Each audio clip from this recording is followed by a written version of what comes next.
Do you know what you're buying? So it's really interesting. Even for example, let's say people like NVIDIA or Microsoft or wherever it is, and you ask them, go, who's the CEO?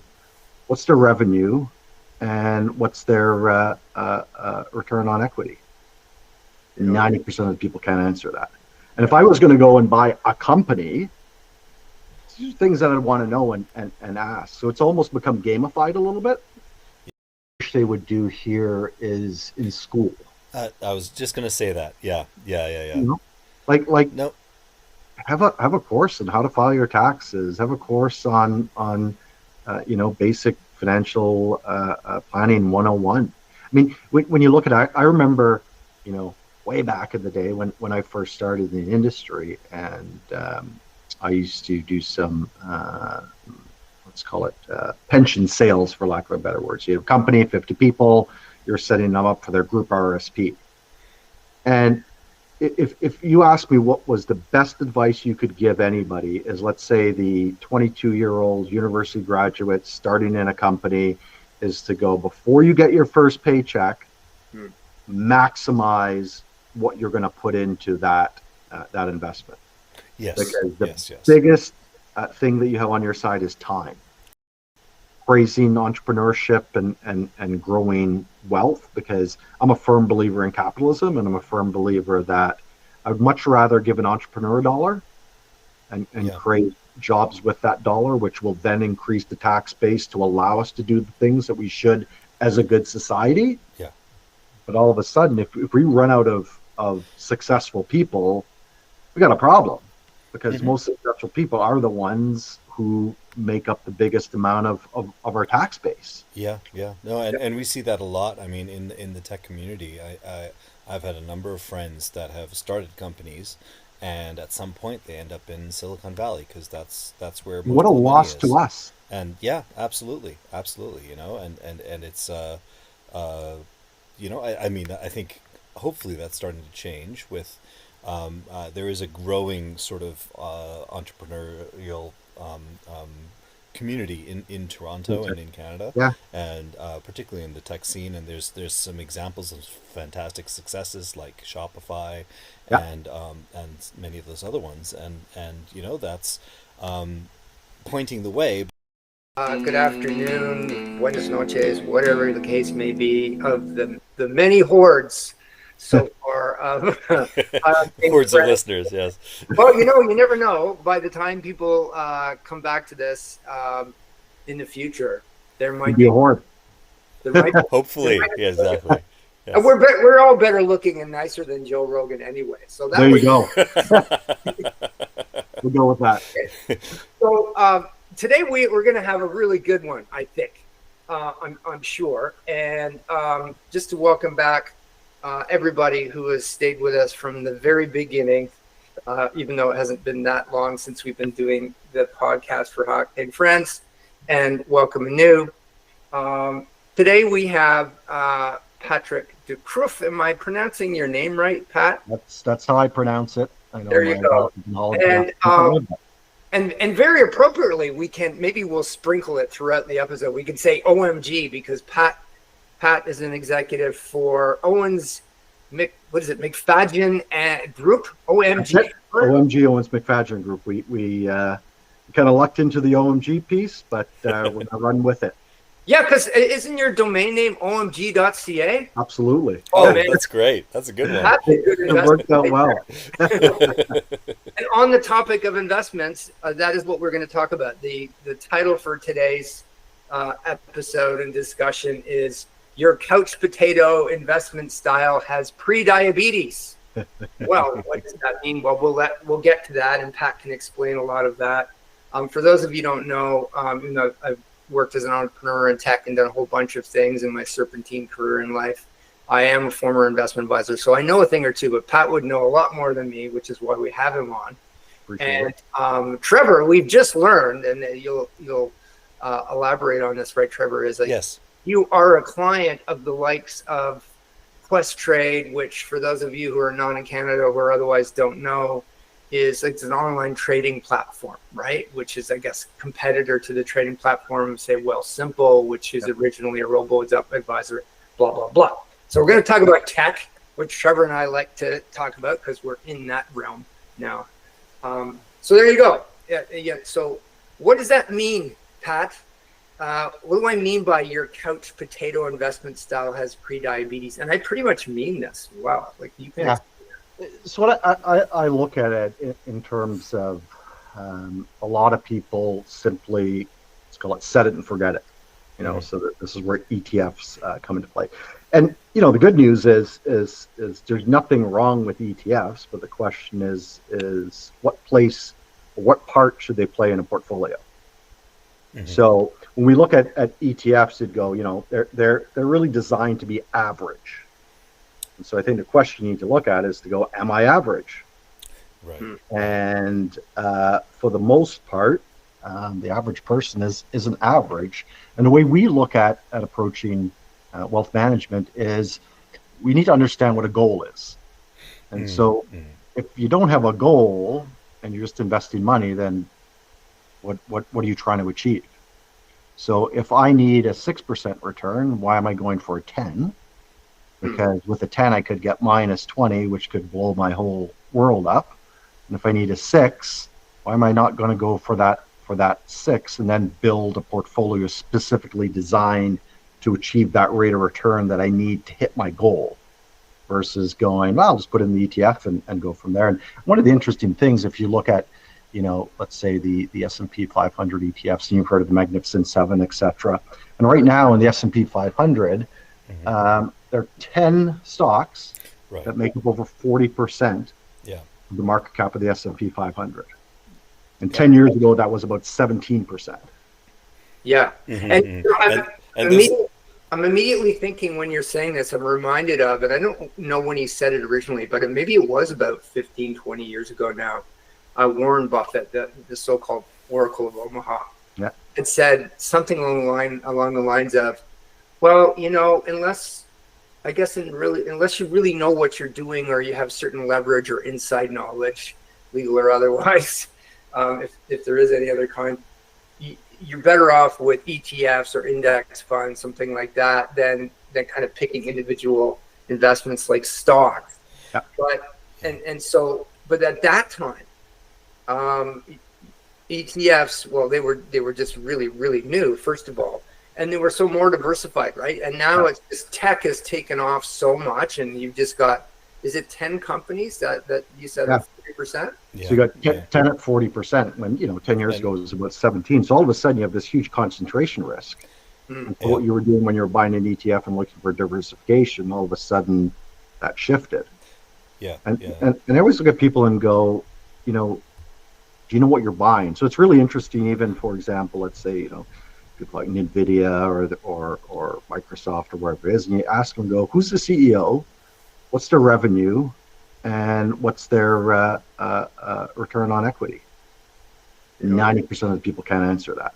And if I was going to go and buy a company, these are things that I'd want to know and ask. So it's almost become gamified a little bit. Yes. Right. Yes. For sure. People look and go buying an ETF, and you're going, it's just, I'm going to put money in, and it's kind of gamified, and off you go. But as I said, they have their place, and nothing bugs me more than when you get like a financial advisor, and I'll pick on, let's say, a Susie Orman or whatnot, and they always give this blanket advice. Right. And it's like, everybody should do this.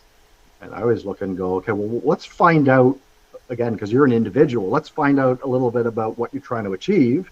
And based on what you're trying to achieve, why wouldn't we put something together that would give you that most likely outcome, or the best chance at that outcome? And especially when you're dealing with money, because it's kind of like air when you retire. If you don't have any, it's not going to be a very good retirement. Right. And so, again, what you want to do is to say, okay, how can we achieve a certain, let's call it income, based on your resources within reason to get you what you want?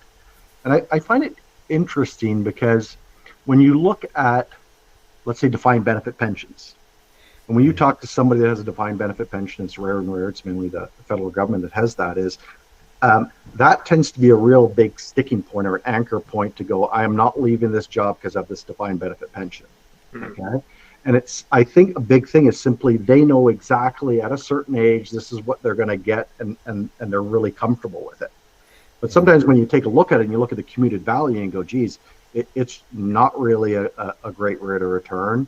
And if you look at structuring a portfolio, some of the times you're better off taking the commuted value and getting a really reasonable rate of return and ending up in a better place. But it's, again, I think people get trapped by, I'll pick on, let's say, Questrade. And Questrade did a really good job of anti-fees. Yeah. And we look and go, is it an expense or an investment? I don't want to pay an expense, but I'm willing to pay an investment. So if I pay 50 basis points in fees, but I'm picking up 100 basis points, well, I'll take that any day. Right. Yeah. But also, Pat, correct me if I'm wrong, but don't a lot of those, like those trading platforms like Questrade in Canada, or what would be another one? Robinhood. Yeah. It's like, the marketing headline that they sell so hard is low fees. You don't need a human investment advisor. You can do it. Yeah. Even though, like you've just demonstrated, even to someone like me, most people don't know what the hell, who's running those companies. Yeah. But with those trading platforms putting out that lower fees, that is certainly not the whole story. Like, first of all, I'd be willing to pay 50% annual fees if I could get 100% return. Exactly. Of course. But, so, that's easy to understand it that way. But what they're not telling you, I think, a lot of times is that, yes, they may have lower fees on many things, but you're not getting the best execution price, right? You're getting a much higher execution price on a lot of these trades. It could be that. I mean, at the end of the day, you'll always look and go, what is the business plan for that company? So you go and say, hey, all of a sudden you're going, hey, it's free trades. And you go, well, how are they making money? Yes. This But you go back, and again, like in terms of the work that we do at OMG, it is, again, it's primarily focused on people with significant wealth because of significant complexity. And we live in a province where the tax rate's 54% is top tax rate. So we go, there's no way you're going to actually get best outcomes if you're not integrating tax into the planning. I'll give you a really simple example. I can buy Fund A, and it might have, let's call it 35 basis points fee to it. And let's say it's a fund that's going to produce, let's call it 3.5% income. So it's more of a short-term 3.5% income. And then I can buy Fund B, same fund, same holdings, but instead of 35 basis points, maybe it's 50 basis points, but it's in a corporate class structure, which simply means that instead of producing income, it's going to do capital gains. And then so all of a sudden, well, instead of getting 3.5% fully taxable at 54%, I'm getting 3.5% as a capital gain, so only half of it's taxable. And then if I own in a corporation, I get CDA credits, and the benefits to CDA credits. I'm not going to get too technical tonight. And all of a sudden, when you put it all back together and go, geez, that extra 15 or so basis points is worth 2%, whatever the number is. And then you run that. So it's again, I think people need to take a step back and go, what are my goals? My financial goals, I should say. Yes. And then, is there a better way? And we always say here, there's nothing in life that if you don't put a little bit of time and effort into it, you can't make it better. Okay, so if I went to the gym a little bit more, I'd probably look a little bit better. If I ate a little bit, so it's those little things, and we could say it's a nickel and dime business. So it's really grinding for those nickels and dimes, and they all add up over time. Yeah. Right. Yeah. Right. Yeah. And I like to think about, why. Let's drill down a little bit more about why, other than just the marketing stuff. Like you mentioned, Questrade does those ads about fees, and they're extremely slick. They clearly spend a ton of money on it, and they really get you emotionally. So kudos to them for doing great marketing. And it probably does make sense for a lot of people who are really keen and really educate themselves and stay in and do it, and they have the time to do it. A lot of people don't have time to manage their own investments. So there's that issue. That's an argument for a human professional advisor to do it. You mentioned gamification, right? And so I wanted to kind of tie that together with a bigger theme of like emotion, and how companies and technology companies in particular, frankly, are preying on people's emotions, and they're getting them. They're making it gambling. They're making it fun. They're making it social. I won't say who, but I was at an event with Trevor last night, and there's a successful company, one of several, who do this model where it's a social. What do they call it for investing? Yeah, social network. Yeah, social network for trading. Like you make all your portfolio public, which is amazing to me. But anyway, and so people get really excited, and I think investing should be boring. And the talking about boring stuff, like that's what it should be. Like this is serious shit. I look at it like, when it crosses the line of gambling, let's say, and it's all fun when you're winning. Yes, exactly. Yeah. But the minute you're not, and then the emotions switch, and then all of a sudden you're probably doing things which don't make any sense. And again, it depends on somebody's psyche. You can have somebody who's more risk averse. You can have somebody that's less risk averse. You have somebody who gets caught up in this stuff. And you look at the whole GameStop thing a couple of years ago. Yes, exactly. I was going to say Wall Street bets. And yeah, exactly. Yeah.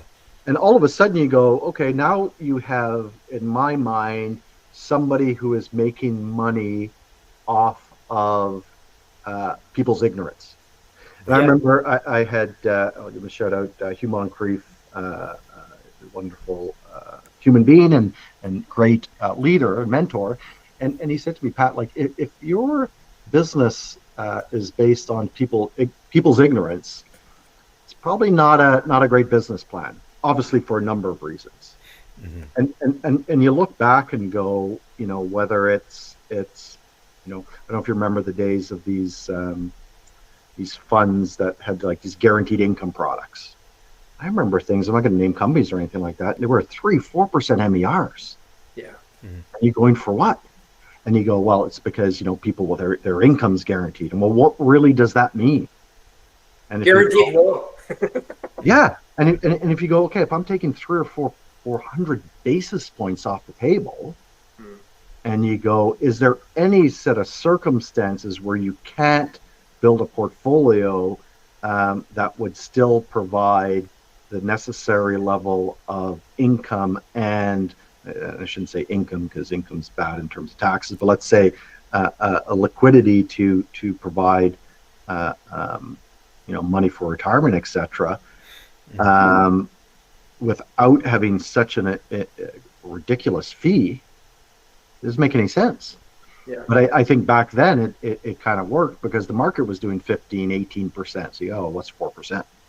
Was this in the 80s or early 90s? No, it was this would have been in the 2000s. It was a lot of the insurance companies had these products, guaranteed minimum withdrawal benefits.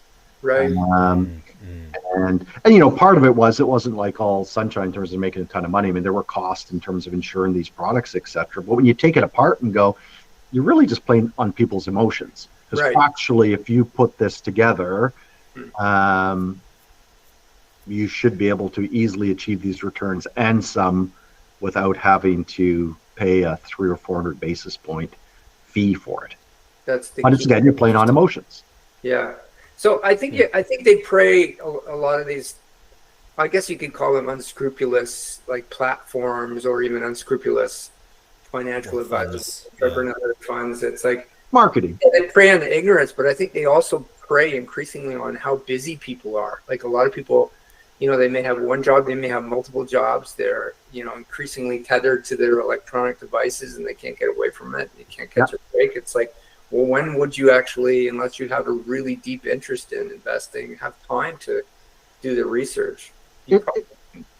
One of the things that I wish they would do here is in school. I was just going to say that. Yeah. Like nope.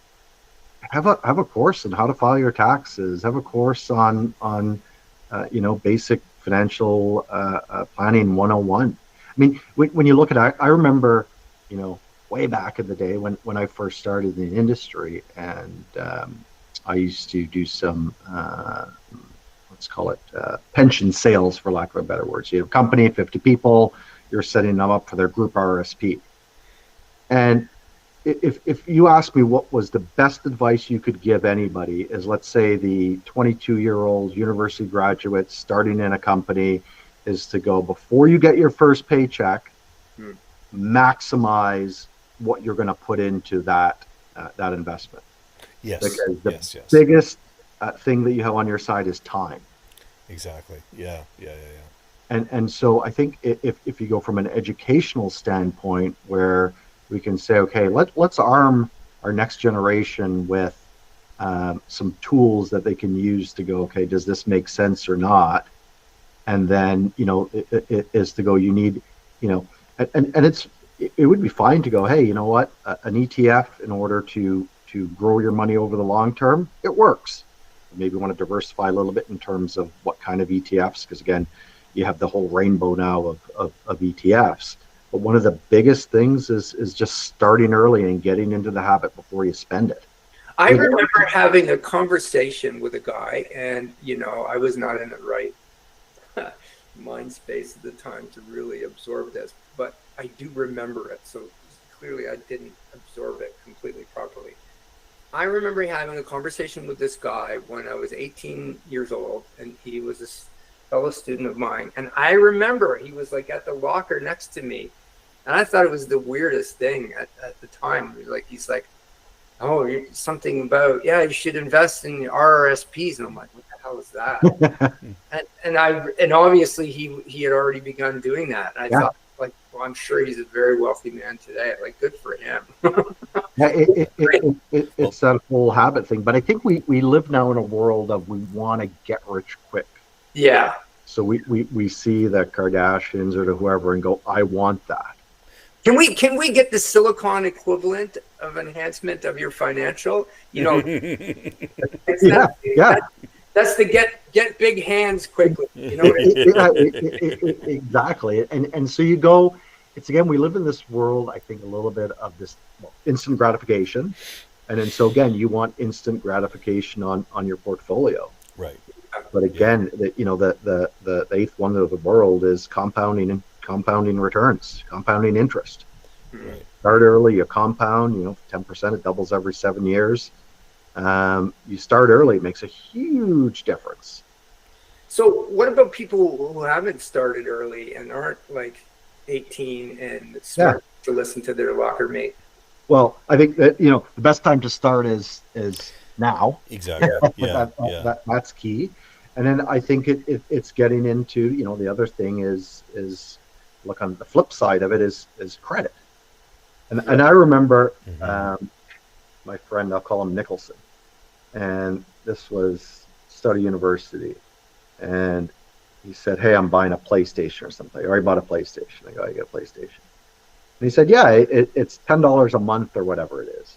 My mind going, who offers financing for a couple $100 electronic thing? But that, if you look at a lot of stores, I don't think it's as prevalent now, but probably somewhat, is there was always this big thing now. It was like, here's the price or here's the amount per month.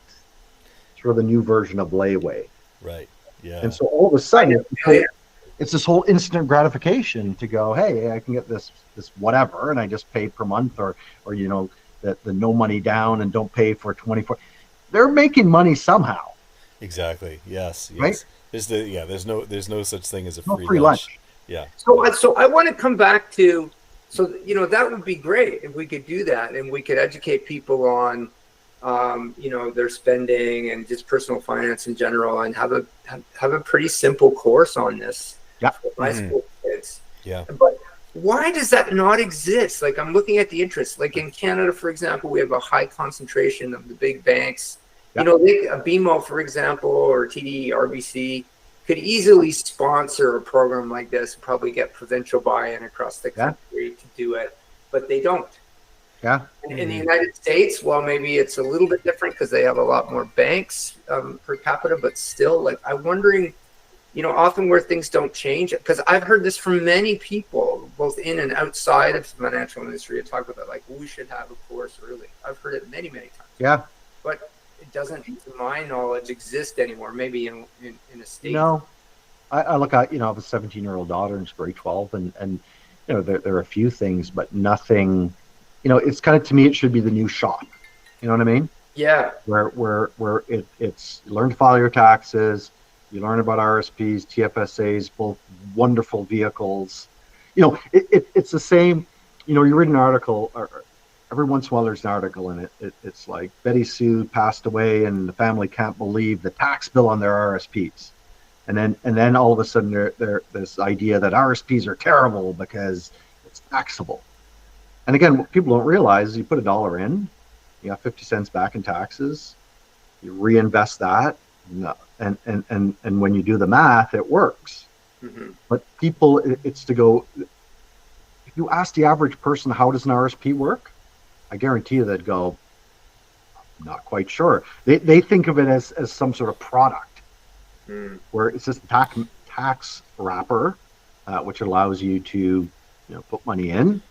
It gives you a tax break in terms of it reduces the amount of equivalent income tax. And then it grows tax deferred, which is wonderful. And then, Right. yes, when you take it out, you're going to get taxed on it. But there's a purpose behind that. And if the average person just from day one said, hey, for my first job on, 18% is going to go into an RSP to the maximum. Yep. People will be retiring happy. Yeah. Yeah. But I think there are a couple of things. Is there's so many pulls on our dollars today. Mm-hmm.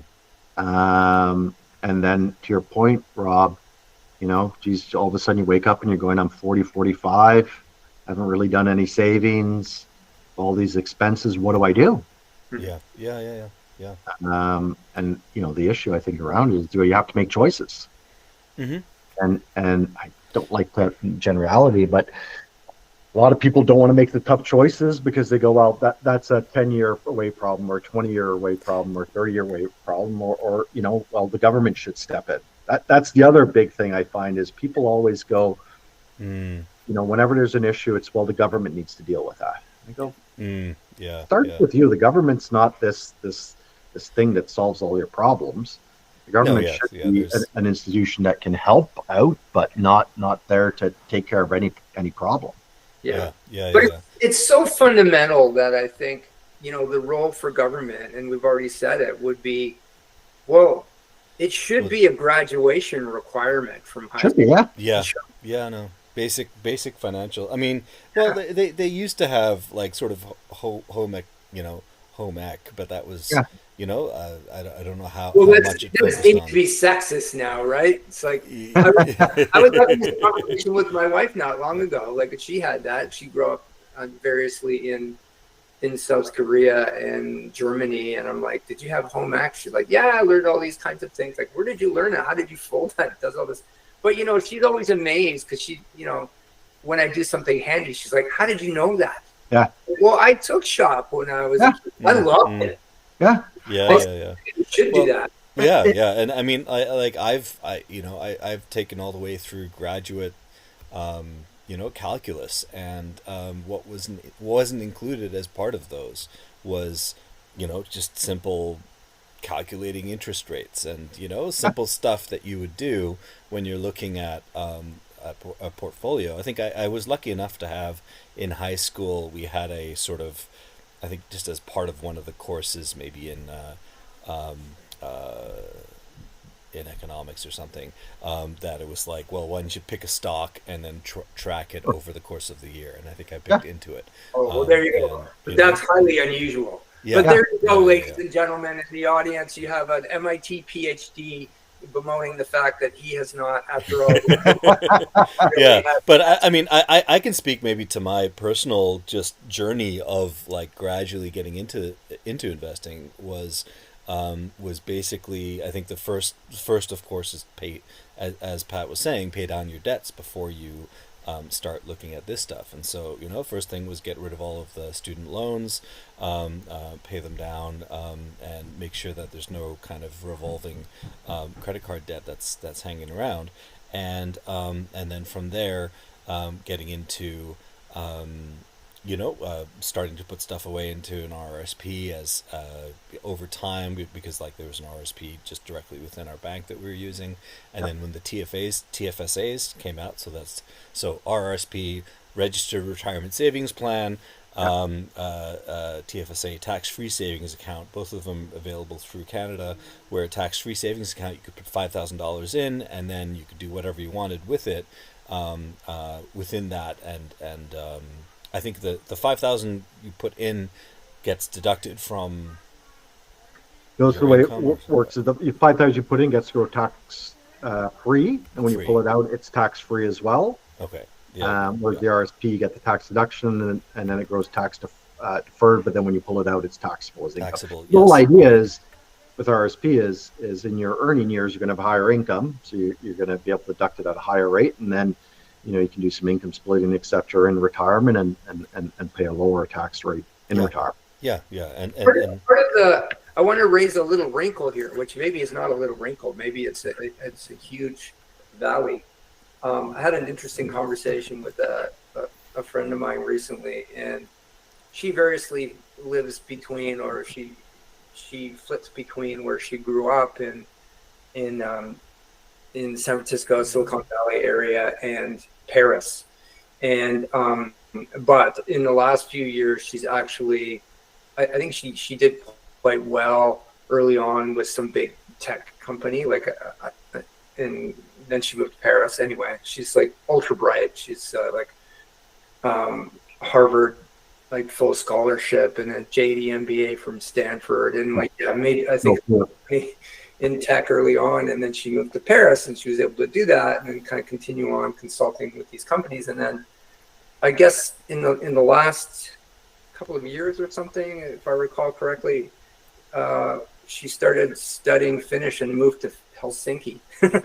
Oh, yeah. And the relevance of this is just that she was saying that she found out like she has a considerable amount of money in her Roth IRA, which I guess is somewhat similar, a tax advantage account kind of to her RSP, I guess. But she kind of found out to her horror, is like, oh, well, maybe I can't stay here now, because I guess there would be some issue of it. Like if she moves there and she gets what she had applied for or was going to apply for permanent residency, that would be like deemed as a disposition. And suddenly she's like, when she turns 60 or 65 or whatever, then like suddenly she's got a much bigger tax bill on the way out. And she's, I'm rethinking that now. It's like, so the point I want to raise is, and Trevor and I have kind of both been through this, and we've lived in different countries around the world, and they all have different tax situations. I don't know if there's always treaties involved, and even if they are, it's like people get confused. Like, what do you? It's very complex. So, and I think the world is increasingly like that. So, I mean, we could sit here and talk about, well, these are all the rules for Canada, and then maybe we know a thing or two about America, but outside that, it's usually, well, I don't know. Yeah, you get more and more people that are transient, and one of the things that I see around that is I've had a lot of conversations with clients or people who are looking to become clients, and there's a lot of questions to go, what if I leave? How does that all work? And two things is, one is, grass isn't necessarily greener on the other side. Some jurisdictions, it might be better from an income standpoint, but you're going to get nailed in terms of an estate standpoint. So you got to look into that again. What are your goals? What are you trying to achieve? And it's really interesting, and it's maybe a little bit off topic, but I think this is where it comes back into goals and the human element. So if somebody's saying, hey, I want to move to the States because do calculations, and at their income rate, it's a significant difference in the amount they're going to pay. That's undeniable. But then you go, okay, well, here are the steps to do it. And where I really see rubber hit the road is when it's family involved. It's okay. So now you're going to uproot your kids. You're going to go to this new place. You're going to do this, and you go, and what difference is it going to make in terms of your overall lifestyle, etc. You got more money than God. Yeah. Right. So why are you doing this? And it's interesting. Maybe I'll switch gears a little bit, because the reason that I hear most from people is, and in Canada, I see especially over the last 10 or so years, where this kind of eat the rich. And there's this thing about that wealthy people somehow, they got to pay more their fair share. I was reading an article today, and I think in Toronto they're looking to increase the tax on purchasing homes over $3 million, and it's going to be this, etc., because they just need to pay a little bit more. And for sure, and there are different tax brackets, etc. But I think, again, switching gears a little bit, is to look. You want to have a country that finds the right balances and embraces entrepreneurship and embraces wealth is not a bad thing. Okay. If you look at the wealthiest people in the U.S., 95% of them, I think, are first generation self-made, and usually by the time third generations, it's gone. The Rockefellers, etc., and they've been then benefactors because they can't take the money and stick it in the ground with them. So they're benefactors of that money, whether it's spending or foundations or different things like that. And so I guess where I'm going with this is in Canada, there seems to be this movement a bit towards instead of praising entrepreneurship and growing wealth, because I'm a firm believer in capitalism, and I'm a firm believer that I would much rather give an entrepreneur a dollar and create jobs with that dollar, which will then increase the tax base to allow us to do the things that we should as a good society. Yeah.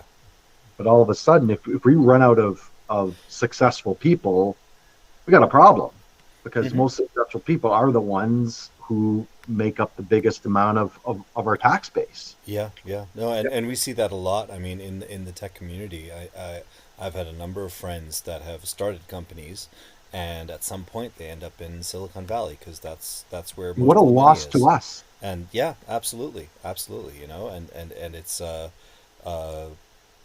mean, I think hopefully that's starting to change with there is a growing sort of entrepreneurial community in Toronto and in Canada, and particularly in the tech scene. And there's some examples of fantastic successes like Shopify and many of those other ones, and that's pointing the way. But as you say, I think there still are a lot of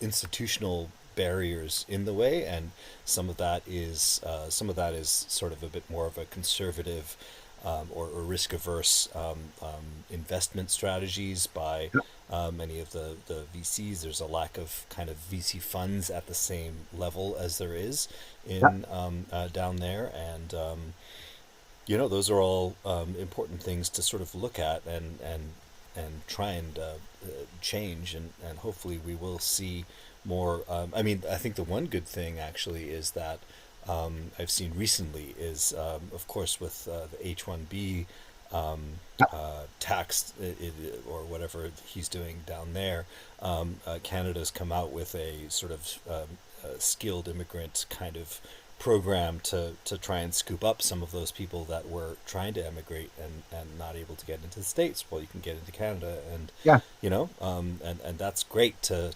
increase our pool, but it's also important to make sure that we also try and get more, and that's a combination of things, right? That's more certainly keeping up the government incentives for entrepreneurs to and there's some useful programs like the SHRED program for tax that gives you money back on or tax breaks for research that you do, and other things. But I think the other thing that someone mentioned to me even just the other day was kind of like there's a whole lot of kind of small to medium kind of IT and other companies in Canada, and wouldn't it be great if those people that were running those companies were more interested in kind of investing in in sort of entrepreneurial ventures, and trying to get more money back into the system in a way to try and boost the success of startups in this area.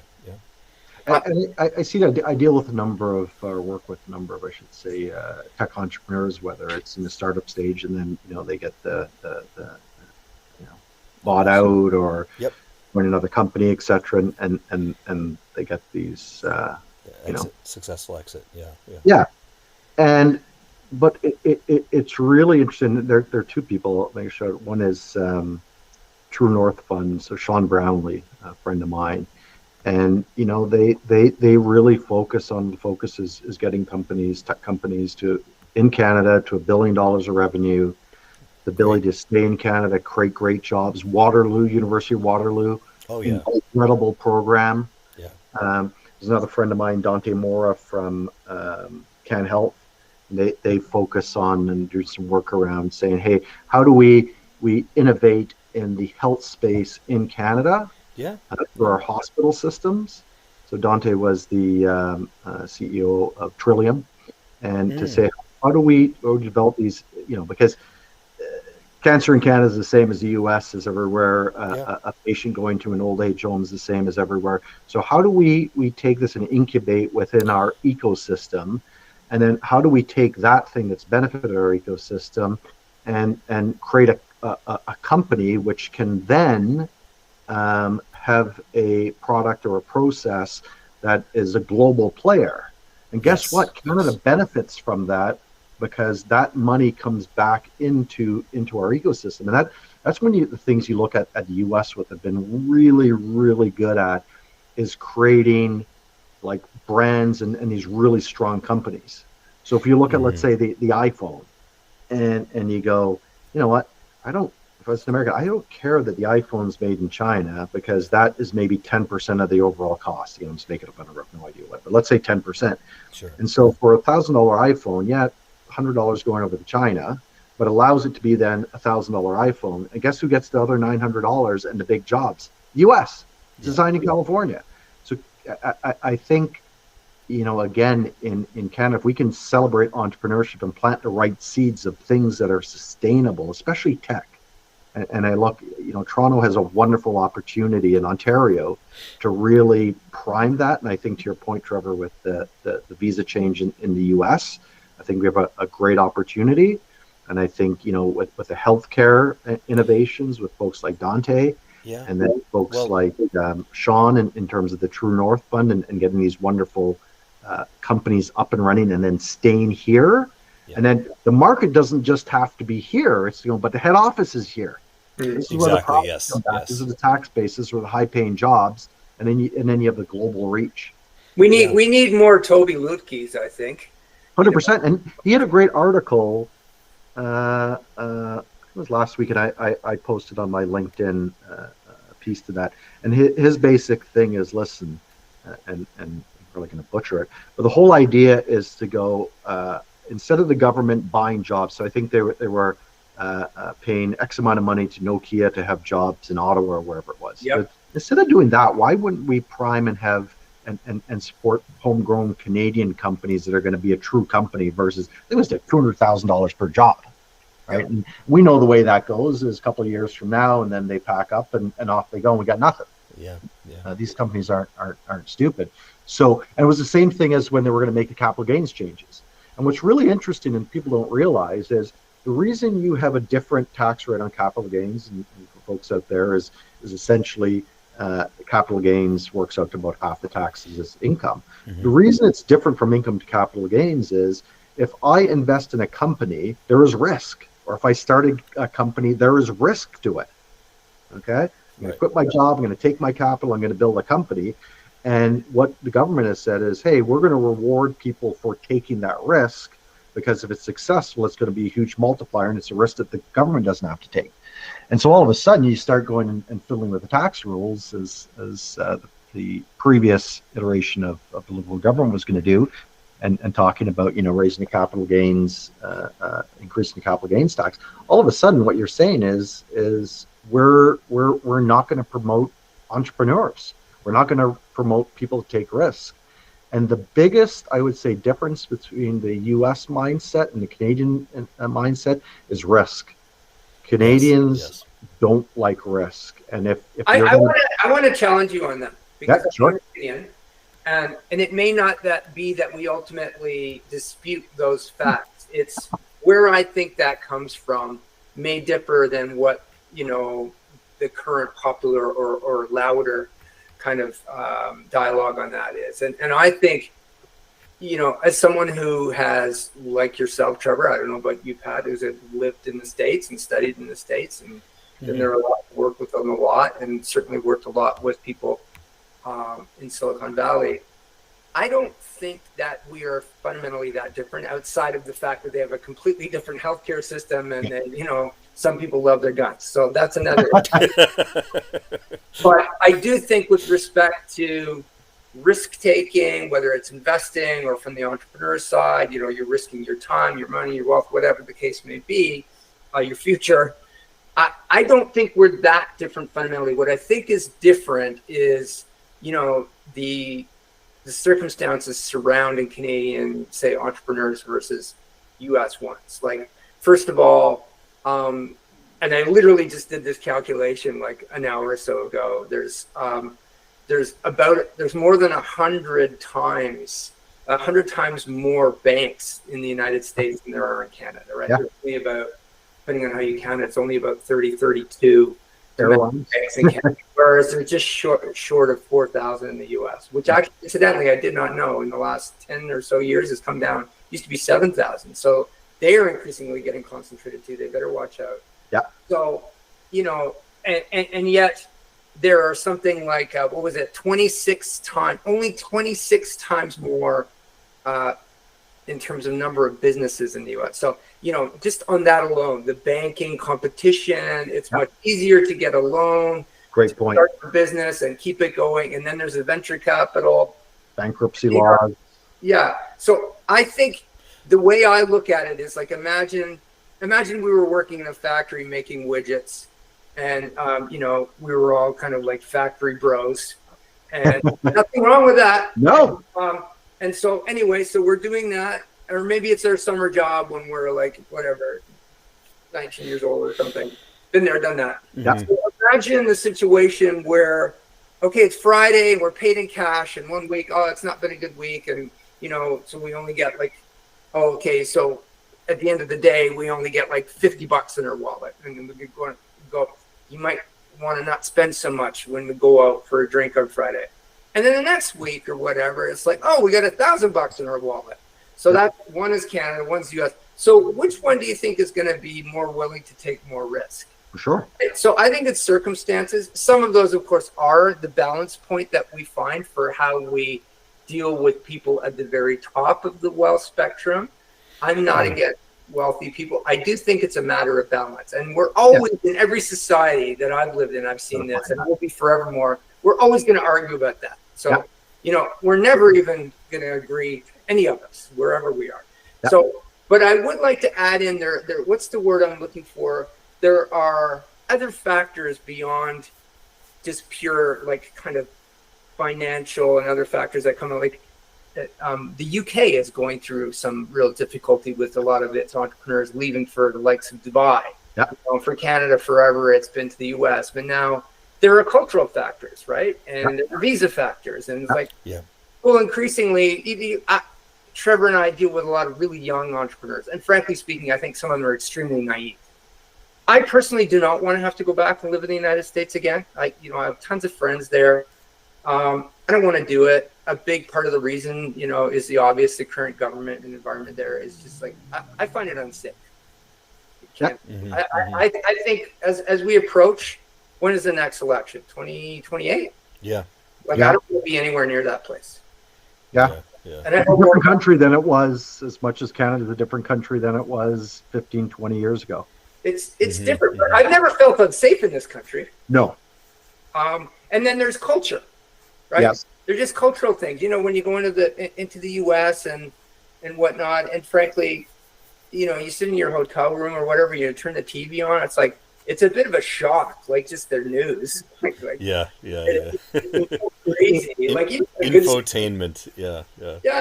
It's shocking. And so I think people will increasingly, I hope entrepreneurs will not just like reflexively think, okay, let's go to Silicon Valley, and like it's so easy to get venture capital, which by the way is bullshit. because it's still not that easy. It's never easy to get money. Yes, yes. It's like the kid showing up in Hollywood and going, I'm going to be a music star. Yeah. Good analogy. Yeah. But I do think we need to get our act together in this country. I think we need to, we've touched on competition. And so I think our industrial policy with regard to competition needs to change drastically. Yeah. Like there was just the news, I'm sure you saw it, like Fairstone just bought Laurentian Bank. Well, there's another consolidation. This is crazy. Well, you look at it and we get knocks under all the time to sell, and it's to go, we love too much what we do, and we need to be an alternative to the banks. Yeah. The fact of the matter is, you get to a certain size in Canada, the bank knocks in the door, they write a big check, and you go, well, that number doesn't make any sense for you not to change anything in terms of our ecosystem. And then, they have to integrate it into their machine. And then what you get, and it goes back to the thing is the banks are average at kind of everything. Yeah. You know what I mean? Or below average, I would say. But you look and go, and I say, is you go, really, the difference between the big banks out there is really their logo. That's essentially it. Yes. And I always say people go, this person there, and et cetera. And I go, if you were the best in the world at a certain financial thing, would you work for the bank? Probably not. No. And it's the same thing in terms of, with how we invest money is we do not have anything proprietary. So we provide a service, and one of those services to go hunt for the best money managers in the world. And that means the world, because the fact of the matter is it's doubtful that the one of the top guys in all aspects are living in Toronto. You know what I mean? And the minute you are in a world where you're, I would say, conflicted between distribution and manufacturing, you're never going to fire yourself. You're never going to say that your product's, not necessarily the best, even if it isn't.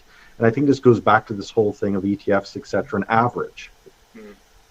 So I think both it's time from a let's call it investment standpoint for people to demand better, because we are in a high fee. That's the other thing you look at in Canada. The fees that we pay for financial services are very high compared to the rest of the world. It's similar, Rob, what you mentioned in terms of the banks. You go, cell phones, internet. Compared to other nations, oligopoly. Why are we paying? But it's And I remember, I won't mention the bank, but there was an article and was whatever CEO, and he was saying, but it's a very competitive oligopoly. Yeah. Like, come on now, Does he have a degree in journalism or something? Marketing. So it's, and then I think, then you take it down and go, if I could give any advice to Canadians, is to go, it starts with you. Don't wait for the government to come around and do something and give you a handout or whatnot. If you want to see better for Canada, and I think we're at a point now where, we have some of the smartest people. I think we're one of the highest, if not the highest, educated countries in the world. We have some of the brightest coming into the country. We have abundance of natural resources. We have tons of land, water, you name it. I think it again, if I could say anything to the people of Canada, is to go, you know what, demand more of yourselves. It's like that Kennedy saying, it's not what your country can do for you, it's what you can do for your country. I think we need kind of that Kennedy. But I will add a wrinkle to it, because, I think, so my wife's Korean, and I don't want to make this about my lovely and talented, much more talented and much more lovely than me. Brownie points. Yeah, just on the off chance, the test me small chance she reads it.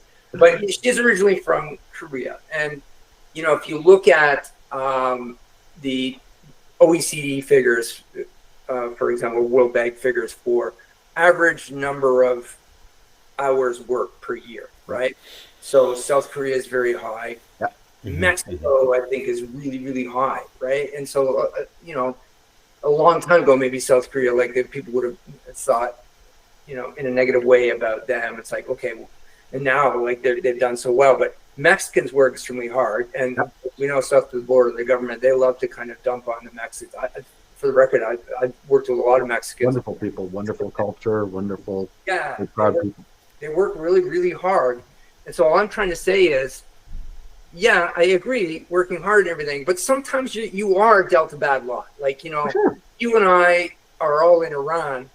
We're pretty screwed. Like, we could work a lot harder. And when I was in IA, my biggest client, he had $80 million. Yep. Part of the reason why I did so well. It's like, they're just dying to get it out, because that is a terrible, it's a theocracy and all the other things you can say about it, and it just got a hate on for much of the Western world, which of course, to one degree or another, is capitalistic. So I think it does depend on where you are, and I think that deserves recognition. For sure. I definitely think Canada needs to improve. I am optimistic. I am as well. Some positive change. I'm not ideologically aligned politically with any one party, by the way, but I am, and I do like the fact that at least we have now in a prime minister someone who has some cred in some circles around the world, and is, after all, a trained economist. So I hope that the message really, ultimately, to the extent that they can, gets through, where they can do things like look at our banking system, look at our telecommunication system, and these oligopolies, and for God's sake, like, can we not have some competition? Like, if America has anything, it's competition. Yeah. No, and competition keeps you on your toes. It keeps you innovating. Yeah, exactly. Yeah, like we say here is to go. We want a business model that nobody has caught up to, because it's much easier not competing. But the way you don't compete is just by remaining far enough ahead of the others. Yeah. But I always look and go. It's back to that ignorance quote that I talked about, to go, it's almost that people are accepting of, to go, well, I have to deal with the bank. And the problem is kind of, and without sounding crass, is not everybody can deal with us, because there's a certain level of complexity involved that's required for us to do the type of work that we do, because there's a cost to it. An example, like we have 25 financial advisors, and I got another 75, 80 people supporting those advisors, just simply because of the depth of the work. So it's expensive, and as much as I would like to help everybody, again, I think it comes back to the idea where people have to demand more. So if you're going into your bank and their answer is the RBC balanced portfolio, the BMO balanced portfolio, what, just ask some questions. Yeah. But you would agree, I'm sure, Pat. Like, so your point's taken, right? Like, you guys provide a very extensive, high level of service, and it's high net worth, some ultra high net worth people, I think, right? You can tell the banks, and they have that too at the upper level. Yeah. So it's the whole.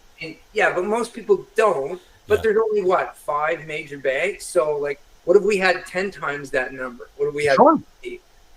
Then it would change. Then I don't know if it is the case now, but I remember when I was an investment advisor, like, it used to be the case that Canada had, at least in the OECD, we had the world's highest mutual fund fees on average. Yeah. And a lot of this is because of the banks, right? For sure. Like, if you look at that, there's something like, what's the universe of mutual funds in Canada? It's about 4,000, right? At least. Yeah.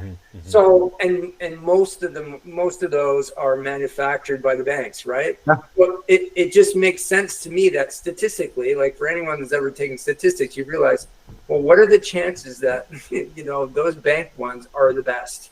Probably very low. Yeah. So go back to going, if I'm the best in the world at something, I'm not taking a bank salary to do exactly. that. Yeah. And so I think competition is healthy to keep people on their toes and innovate. It's always, it's like, say you're running, I'm going to run faster when there's somebody chasing me.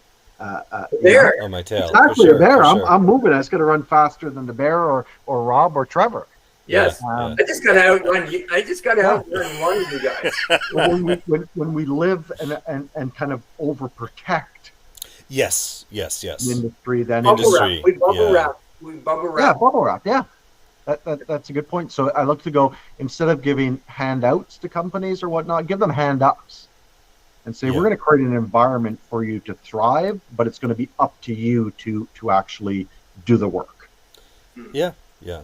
And I mean, I guess that's a good point as well for personal wealth management, is like it's up to you to take that initiative. So like You got to save, you got to ask questions. Like I always say, when somebody comes in here, is I want you to be skeptical. Mm-hmm. Okay? So we have a saying here, proof, not promises. So it's our job to show you the difference, and that's where we primarily focus heavily on tax to start, because I can show you and go, if you do this and you organize your affairs in a certain way, right, here's going to be the difference in outcome versus I can get you 8 versus 9%, or sorry, 9 versus 8%, etc.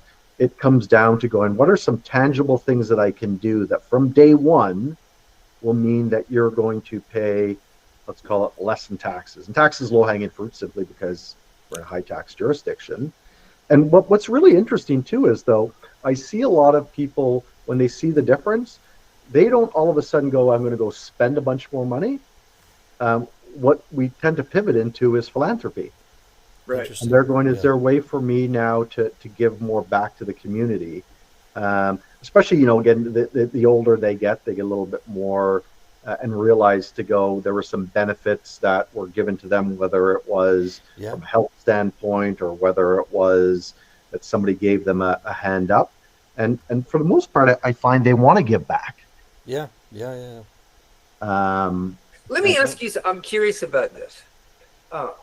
I don't know whether you know him personally or you ever go down to the things he's done. By he, I mean Warren Buffett. And I think Warren Buffett has given some of his wealth away over the years, but like the lion's share, he has not. Like I think he's made that pledge to give away so 95 or 90% of it. But his first wife, I saw a documentary or parts thereof several years ago, who I think she's passed now, but his first wife. And like they remain friends. They're just very different people.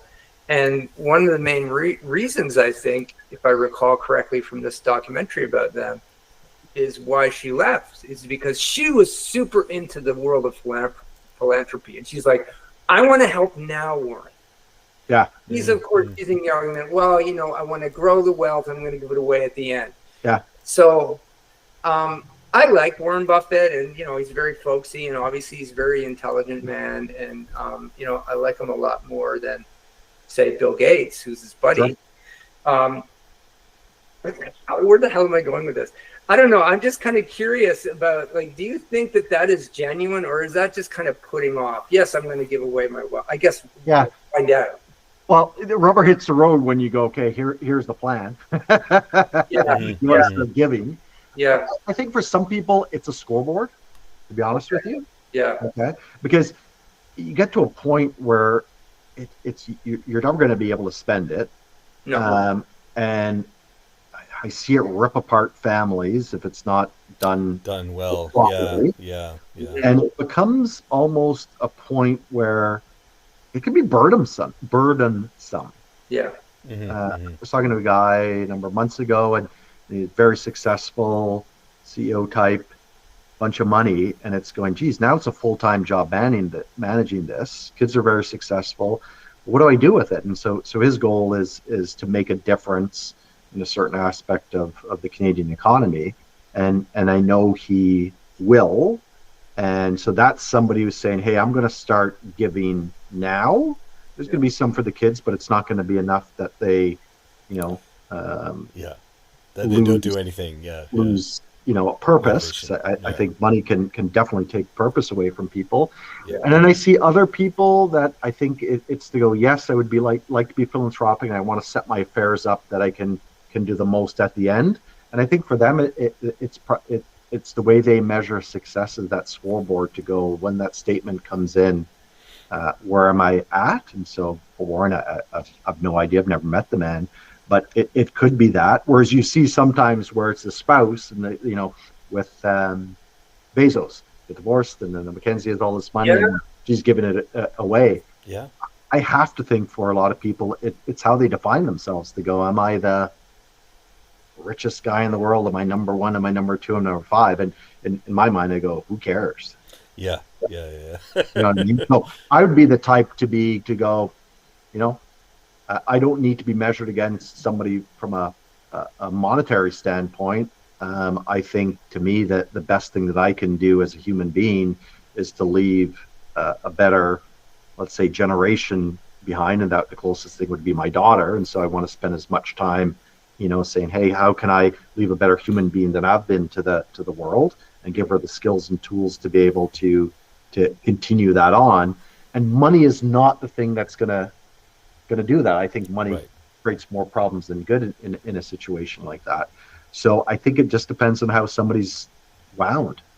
So if I don't have money in the world, I would be doing things now and wanting to see, can I plant a seed and provide education for somebody, and where does that person go with it, than leaving a big bang at the end of the day. But yeah, no, that's very, very true. And for myself, you know, like, I think we've prioritized kind of putting as much into our kids' RESP plans as we can, because that's another kind of educational plan. It's a huge leverage point. And and it gives them, you know, like, maybe they use it for college, maybe they use it to do something else, but like, it's available for them, and you know, it helps with that sort of critical piece of you know, when of sort of figuring out their way in the world at the start. So a bit of a springboard. Yeah, exactly. But I think, back to your point, Rob, I think it's really, I see two types of people, where money's a scoreboard, and other people it's a mechanism to do things that they can see while they're living, because who knows what happens when lights go out. You know what I mean? And I'm somebody, I'd rather, I enjoy seeing the success of people, and if I can play any hand in that, that's what gives me the most joy. Some people, it's just different. Yeah, agreed. Maybe not Elon Musk's case. He doesn't think that way, I suspect. I think he's definitely wound different than. Have you read the book? So it's his biography. It was the same guy who did the. Isaacson. No, I read the Jobs one. I must say, when I read Walter Isaacson's biography of Jobs, and I don't know if this had anything to do with the fact that, like, well, you know, he was sick when he was doing it, but I was very disappointed in Steve Jobs, and I'm guessing if I read the one about Musk, I'd be even more. I think, and it's very much unfiltered. Here's what you get, and there's certain things with Musk where you go, I mean, childhood wasn't great, but again, what you make of it. But I would say for sure he's probably on a different spectrum, to be nice. Yes. And he would admit that. And I would say two things. Is number one is I would never want to be Elon Musk. No. Number two is I would never want to work for the guy. No. Yes. But I'd like to follow him around for a day. Even I would say I don't like the guy, but I would. Yes, I would like that. Even just so that I can meet some of the people that to meet, right? But oh well, it makes the world more interesting. Anyway, this has been great. Thank you so much. Thank you. And obviously, my buddy Trevor. We love doing these, and this one has been really, really good. Yeah. And we always say, right, Trevor, like, you know, in our meanderings, in our talk and stuff, what if somebody just gets one thing even that they can find useful in these talks, then we will have done our job, and that's helpful. So I'm sure there was more than one in here, Jules, that they can take. And yeah, so I will kind of post some thoughts later when this comes out on LinkedIn, as we talked before we started recording. But thanks again, Pat. And you know, you mentioned your friend Sean from North, and all the other people, because you had invited me to that sim racing thing. Yeah. That was a lot of fun. Yeah, it was. We'll have to go on to real track this summer. I'll take you out. Yeah, we'll get Azim there too, right? So I don't know if I told you that Trevor's this guy Trevor, Azim that I know. He's one of the founders of the Ferrari Club, and I know Pat, like a race enthusiast. So yeah, we'll do something, and we'll do something with the Kayak Team friends too when we get our act together again. Sounds good to me. Awesome. It was a pleasure. Thank you so much. Yes. Thanks for joining us, Pat. I really appreciate all the insights. And I mean, like we could do 10 of these and still not cover everything, but I think we took a good stab of at least covering the major points. So yeah, maybe we'll have you back again in the future if you want. We can talk about some other aspect, eh? That'd be great. Yeah. Looking forward to it. We'll Thanks see you again. guys soon. Take care. Have a great night. cheers, you too.